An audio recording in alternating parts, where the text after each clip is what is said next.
Hello everybody, welcome back to Tom Reads Things. My name is Tom, I hope you're all very well. It's another VICTOBER video from me today, and I'm going to be talking you through my reading relationship with Charles Dickens.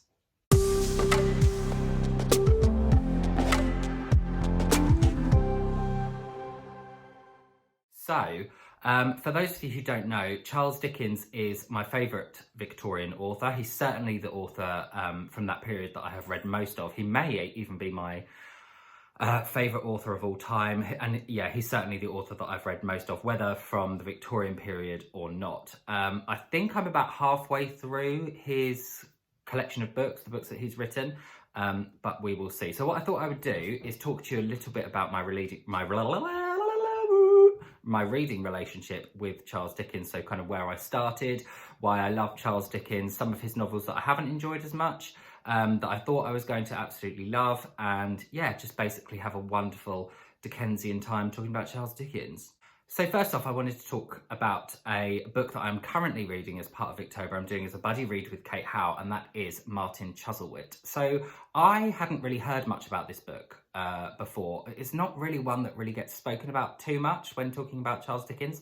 Well, I seem to find anyway, but I am super enjoying this. I'm going to talk more about it obviously on my my VICTOBER wrap up, but yeah, I'm really enjoying it. It feels much more quintessentially Charles Dickens to me than some of his other novels. I love the over-the-top character, well, not necessarily over-the-top characters, but you know, the big and vibrant characters in this book. I love you know, what it's trying to say about money and all of those, and inheritance and all of those kind of things, and I just think this is going to be one of my favourite Charles Dickens novels, I can already tell. So yeah, to start off with a book that I'm currently reading, Charles Dickens' Martin Chuzzlewit. Let me know if you've read this and what you thought of it. Yeah, really enjoying it. Next up is a book that I actually don't really know too much about, that I haven't read yet, and that is Sketches by Boz. Now, I believe this is either Charles Dickens' first published book, Sketches by Boz, 1836, heralded an exciting new voice in literature. This richly varied collection of observation, fancy, and fiction shows the London he knew in all its complexity, its streets, theatres, inns, pawn shops, law courts, prisons, and of course, the River Thames. So this sounds right up my street. I'll talk a little bit later about why I love Charles Dickens so much, and it does have something to do with the fact that he is synonymous with Victorian London, and Victorian London is a place and time in history that I am super interested in. So yeah, I don't really know much more about this, but I do think it's going to be right up my street. Why aren't I reading this for VICTOBER? I really should be. Absolutely ridiculous that I'm not. Anyway, I'm going to crack on because I've got a huge amount of books to get through. Now then, let's talk about where I started with Charles Dickens. So the first book that I read by Charles Dickens was Great Expectations. So I listened to the recommendations of people like Katie from Books and Things and others who had recommended that the best place to start with Charles Dickens is a book like Great Expectations. It is written in the first person. It is one of two books that is written in the first person, although part of Bleak House is also written in the first person. And it is therefore much easier to follow than some of his other novels, which follow a much broader range of characters, and you could follow in one character, you know, in one chapter and another in another. With this, you get one person's viewpoint. There's still a lot of characters, but one person's viewpoint the whole way through. And I'm really pleased that I started with Great Expectations. It is, of course, the legendary story of Pip and Estella and Miss Havisham and Magwitch. Miss Havisham, for those of you who don't know, is a lady that Pip, the protagonist in Great Expectations, meets, and she has been jilted at the altar, and she has kind of stopped time at the period that she was jilted at the altar, and she kind of lives in this sombre, reflective, macabre sort of environment that she's created for herself, which is where time has stopped at the period where she was jilted at the wedding. So she kind of lives in this wedding dress. Her dining room is full of all of the wedding food and stuff like that. And it's just she is one of the most fascinating characters in all of Dickens, I think. This is a fantastic place to start because it's first person narrative and it's actually not too long. This copy that I've got, this Clothbound Classics copy that I've got, is like 500 pages, which is pretty short for a Dickens novel. But because it's in first person, it doesn't feel like it's long at all.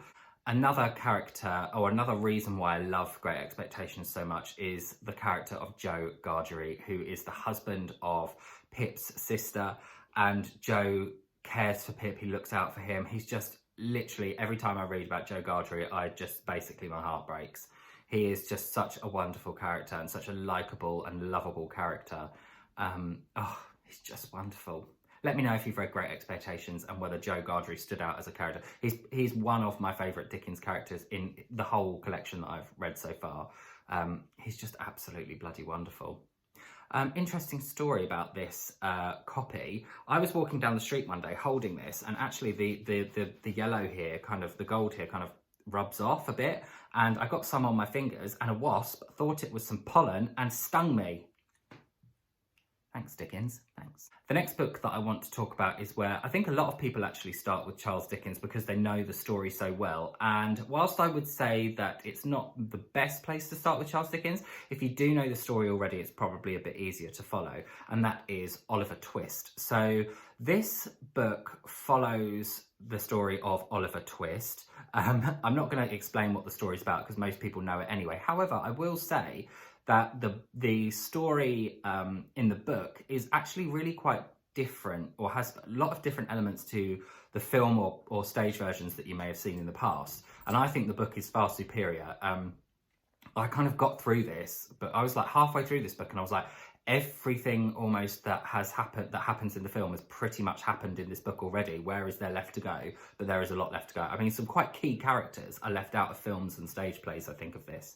But yeah, I wanted to get to Oliver Twist because of my love for Victorian London and Charles Dickens and the way that they go together and the way that Charles Dickens writes about Victorian London so well. And I knew that this was set in Victorian London and I was just really keen to get to it. So I read this earlier this year, I think, and really enjoyed it. I don't really have much else to say about it, really. I mean, people know what it's about, so let's crack on.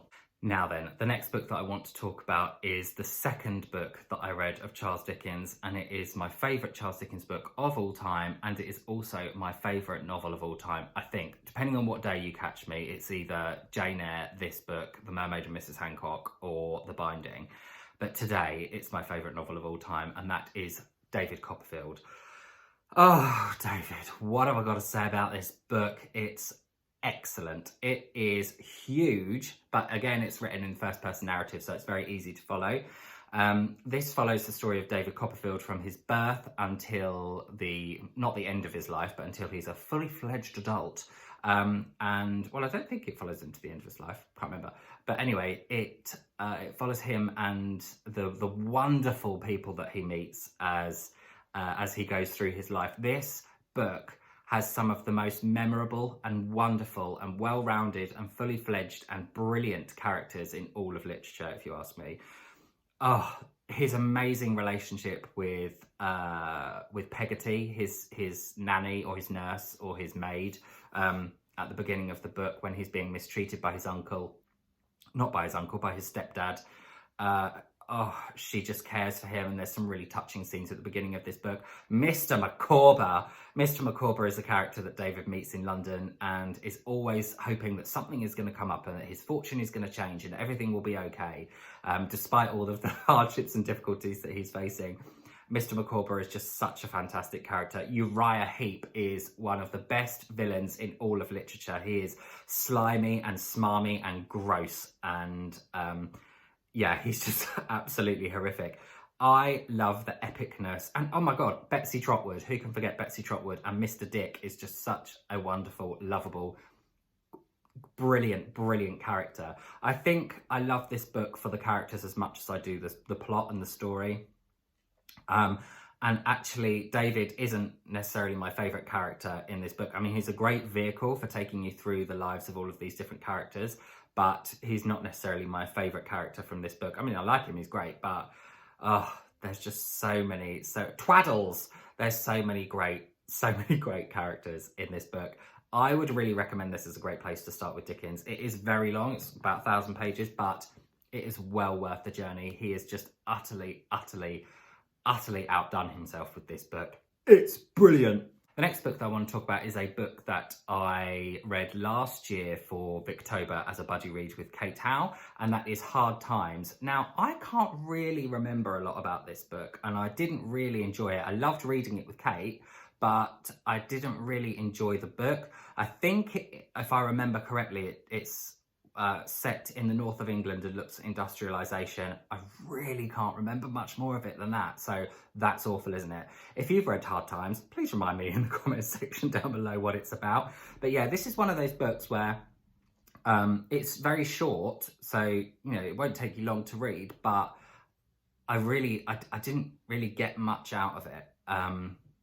So yeah, let me know if you've read Hard Times and whether you liked it. But this is a good example of a Dickens book that, although he's my favourite author, and although I really love Dickens, this just missed the mark for me. So next up is a book that I read last Christmas, and of course it is A Christmas Carol. So again, most people would say this is a good place to start with Dickens, probably because A Christmas Carol is actually very short. This in this collection, it's along with some other of his festive writings, but yeah, most people know the story of A Christmas Carol, so therefore it is easier to follow. This is again partly why the writing in A Christmas Carol is a good example of why I love Dickens so much. It is a great example of the grit and darkness of Victorian London and the realness of Victorian London, which I love to hear about through Dickens' writing. I find it so fascinating, and I'll get onto a bit more about that later on. But yeah, especially the beginning of this book, where you're starting to get to know Ebenezer Scrooge and Bob Cratchit. I just think it's absolutely wonderful. This is an excellent festive read and something I would very highly recommend. Next up, we have another chunker, and that is Little Dorrit. So I have really mixed feelings about this book. I love the parts set in the UK.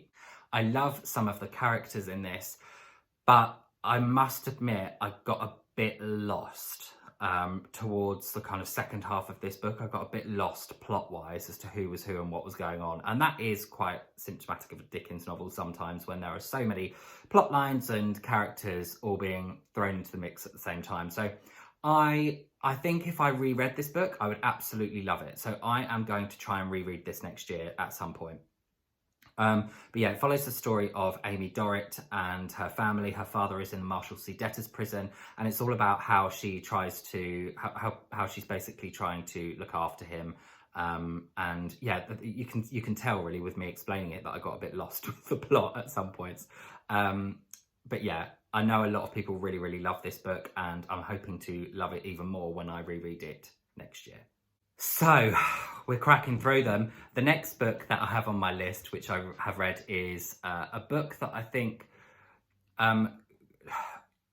has more of the kind of shade of Charles Dickens novels than the light and shade. So Charles Dickens is well known for being a master of light and shade in his novels, light and darkness. That's why I love him so. One of the reasons I love him so much. He brilliantly mixes humour and comedy and these wonderful characters with gut-wrenching situations, and he shows the real kind of darker side of humanity in life. Sorry, Sally's crying at the door because she can't get out. So that book is The Old Curiosity Shop. So I found this really quite depressing, I'll be honest with you. It does have some interesting characters, but it was a bit too much of the darkness for me. And yeah, there are some very sad elements and situations that happen in this book. I can't really even remember the story too well. I know it's basically about, I'll read the back, shall I? Little Nell Trent lives in the quiet gloom of the Old Curiosity Shop with her ailing grandfather, for whom she cares with selfless devotion, but when they are unable to pay their debts to the loathsome Quilp, the shop is seized and they are thrown into a shadowy world in which there seems to be no safe haven. Yeah, it is. It's coming back to me now. It is pretty dark. So yeah, let me know if you've read The Old Curiosity Shop and what you think of it. Again, it's not one that gets spoken about too much, so do let me know your thoughts on it. Next up, we have one of my favourite ever Charles Dickens novels, probably my second favourite Charles Dickens novel, and that is Nicholas Nickleby. So this follows the story of Nicholas Nickleby and some of the wonderful characters that he meets throughout his life. He goes to basically work at a horrible boarding school in the north of England, and he meets a kind of young orphan there who he kind of takes under his wing, and I think that relationship is really special. I can't remember his name. Oh, and he has one of the best, there is one of the best villains in all of Dickens in this book, Ralph Nickleby. I just love I love the different characters in this book. I love the twists and turns of this book. I love the different types of characters that you get in this book. And for me, this feels like a good representation of some of Dickens' earlier work. I think it is one of his earlier works, where it's less serious almost. That's not to say that it's a complete farce, the whole thing, but you know what I mean. If you've read Dickens, you can kind of quite easily, I feel anyway, split his novels into two. The kind of what I would call Dickensian novels and the more kind of grown-up serious novels. And I think this fits into the more Dickensian earlier work stuff that he's done, I think. So yeah, let me know if you've read Nicholas Nickleby and what you thought of it. Now, for me, the next novel fits perfectly into that second group that I was talking to you about, his kind of more serious works that aren't what I would feel aren't so Dickensian, and that is Dombey and Son. So I have, again, mixed feelings about this book. I didn't feel like it had the wonderful characters that, say, David Copperfield has, or that Nicholas Nickleby has, or Oliver Twist has, but I did still really enjoy it. And actually, it has one of the most fantastic characters in all of Dickens. Having said that, the character of Edith, there are some fantastic scenes when she's really squaring up to Mr. Dombey, and they are brilliantly, brilliantly written. So I know this is some people's favourite Charles Dickens novels, favourite of Charles Dickens novels. So yeah, let me know what you've thought of this if you've read it. Right, we're on the last book. Thanks for sticking with me. We are now on the last book, and it is a book that, again, I feel really sums up my love for Charles Dickens and his relationship and the way he writes about Victorian London. And actually, it has in it, the opening paragraph or the opening passage of this book is my favourite passage in all of literature, not just Victorian literature or not even just Charles Dickens, but my favourite passage in all of literature ever. So I'm going to read it for you now, and it is the opening of Bleak House. London, Michaelmas term lately over, and the Lord Chancellor sitting in Lincoln's Inn Hall. Implacable November weather, as much mud in the streets as if the waters had but newly retired from the face of the earth, and it would not be wonderful to meet a megalosaurus 40 feet long or so, waddling like an elephantine lizard up Holborn Hill. Smoke lowering down from the chimney pots, making a soft black drizzle with flakes of soot in it as big as full-grown snowflakes, gone into mourning, one might imagine, for the death of the sun. Dogs indistinguishable in mire, horses scarcely better, splashed to their very blinkers, foot passengers jostling one another's umbrellas in a general infection of ill temper and losing their foothold at street corners where tens of thousands of other foot passengers have been slipping and sliding since the day broke, if the day ever broke, adding new deposits to the crust upon crust of mud sticking at those points tenaciously to the pavement and accumulating at compound interest.